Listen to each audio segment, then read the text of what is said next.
بسم اللہ الرحمن الرحیم۔ السلام علیکم حضرات محترم۔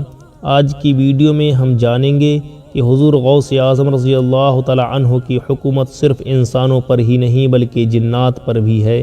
تو یہ بہت ہی پیارا واقعہ ہے، اس واقعہ کو پورا سماعت فرمائیں۔ ہم سے جڑنے کے لیے چینل کو سبسکرائب کر لیں تاکہ ایسی ویڈیوز آپ تک بآسانی پہنچتی رہے۔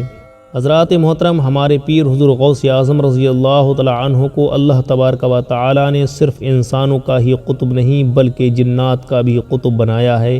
اللہ تبارک و تعالی نے صرف انسانوں پر ہی حکومت و سرداری عطا نہیں کی بلکہ جنات پر بھی حکومت و سرداری عطا فرمائی ہے۔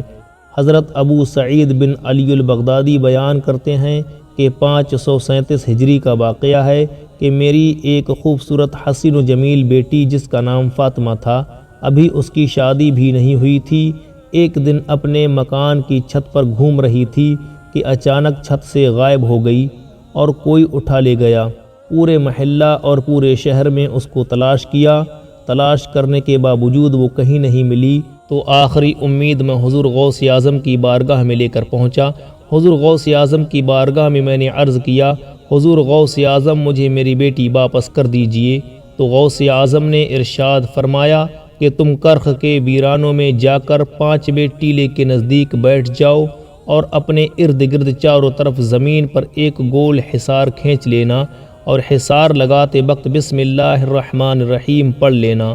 جب آدھی رات گزرے گی تو تمہارے پاس سے مختلف عجیب و غریب شکل و صورت میں جنات کا گروہ گزرے گا، تم ان سے کچھ خوف نہ کھانا اور اپنے حصار سے بھی باہر نہ آنا۔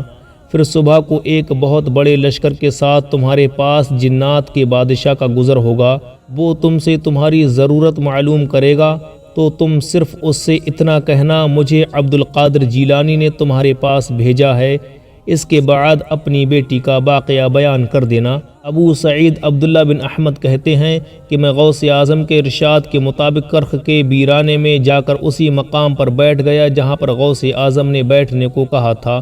وہاں سے جنات کے متعدد گروہ ہیبت ناک اور ڈراؤنی صورت میں گزرتے رہے، مگر میرے پاس یا میرے حصار کے پاس کوئی نہیں آیا۔ آخر ایک لشکر کے ساتھ ان کا بادشاہ بھی حاضر ہو گیا۔ ان کا بادشاہ گھوڑے پر سوار تھا، میرے سامنے آ کر ٹھہر گیا اور مجھ سے معلوم کرنے لگا تمہیں کیا ضرورت درپیش ہے جس کی وجہ سے تم یہاں پر حاضر ہو۔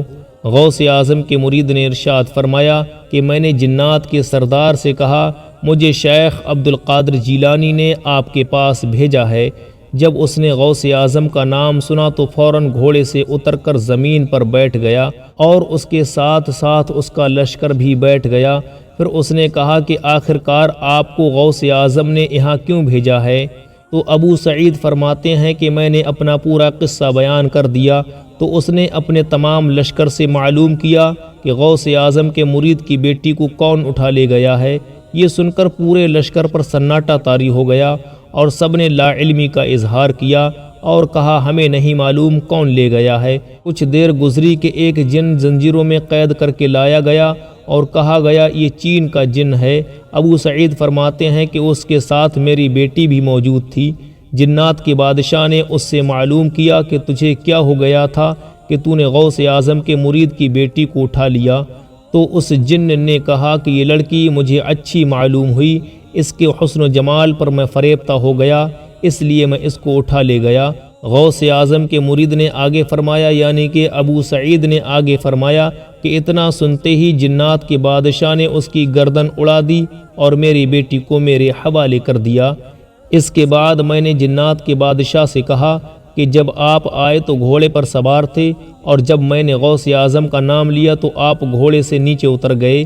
آج سے پہلے مجھے آپ لوگوں کا غوث اعظم کی تابعداری کرنا معلوم نہ تھا، اس کی کیا وجہ ہے؟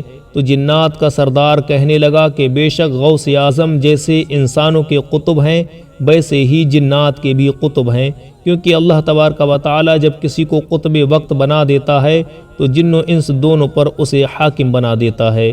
تو حضرات محترم، یہ ہے ہمارے غوث اعظم رضی اللہ تعالی عنہ کی طاقت، غوث اعظم رضی اللہ تعالی عنہ کی عظمت۔ اعلیٰ حضرت اسی کو بیان فرماتے ہیں، وہ کیا مرتبہ اے غوث ہے والا تیرا، اونچے اونچوں کے سروں سے قدم اعلیٰ تیرا، سر بھلا کیا کوئی جانے کہ ہے کیسا تیرا، اولیاء ملتے ہیں آنکھیں وہ ہے طلبہ تیرا۔ حضرات محترم، ویڈیو کیسی لگی؟ امید ہے ویڈیو اچھی لگی ہوگی، تو اپنی رائے ضرور پیش کریں۔ ملتے ہیں اگلی ویڈیو میں، تب تک کے لیے خدا حافظ۔ اللہ تبارک و تعالی آپ کا ہمارا حامی و ناصر ہو۔